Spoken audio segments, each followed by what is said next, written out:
Hi, I'm Zaaria Patni and I'm 30 years old. Except that she isn't like most women her age. I have a 10-year-old son and I have been fighting for his passport for like almost 3 years, and I just got it, including changing some of the laws for single parents. A victim of domestic abuse and sexual assault from her own husband, she has seen far too much already.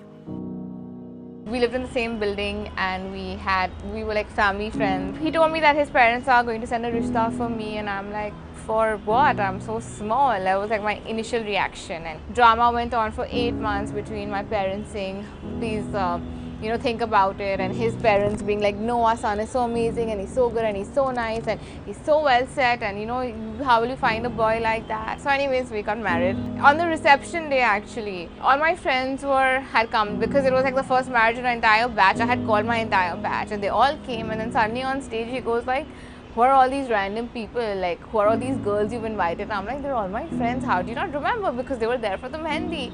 He's like, no, they're so stupid, they're so badly dressed, they're so, he just kept abusing everyone. Wait 1 second, you never abuse? Like in my head I was like shocked for a second. The first thing that came up was like, what have I done? But then it was too late and I was like, okay, you know what, it's like wedding jitters and like so many things that are happening. So I just left it. We went away to Dubai, and abusive language on the tongue so easily. Like if you tell me to abuse, I'm not going to, because it's not on my tongue. Small things were happening. So my sister must have randomly said something like, why are you drying your hair? They'll get spoiled or something that all the parents and they say all the time. It went on for 9 months continuously. The screaming, the shouting, the howling, the don't do this, don't do that, don't talk to this one, don't meet this one, don't wear this. This went on, and then I got pregnant, and my pregnancy was by far the worst. Like I was on 30 bottles of saline. I couldn't walk, I couldn't talk, I couldn't eat anything. I lost all the minerals from my body. So I told the doctor that he hid my medicines, the ones you'd given me, the one for nausea and for vomiting. And his mother was like, no, my son didn't do anything. When I came back to Bombay, I came back on a wheelchair with his mother, and it was like that 1 week, every single thing turned upside down.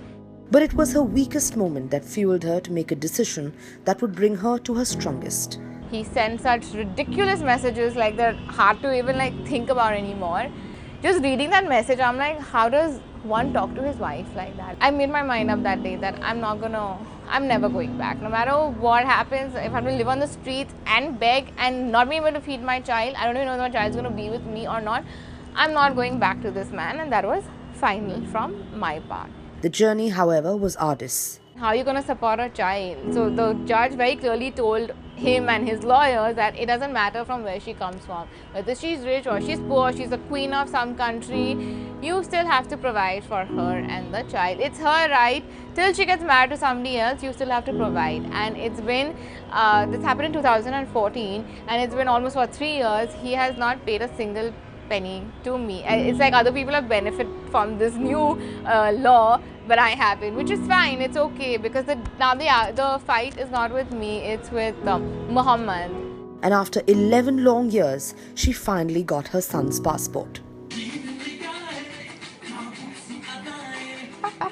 He's going to grow up, he's going to know the things, and it's, even though he's very understanding, he understands the whole thing. He does not give me grief about where's my father and why don't you talk to him. He knows every single thing at a very basic level, that something happened and they're not together, and whatever it is, I stay with my mother, and it's absolutely normal to stay.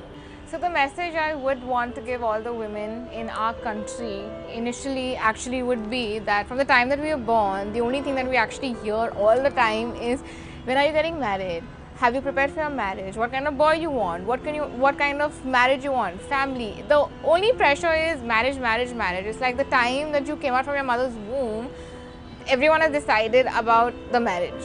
So what I think, we as women that even living in India, living in a society which always demeans us to a certain extent, we have to make ourselves so strong that no one can put us down in any form.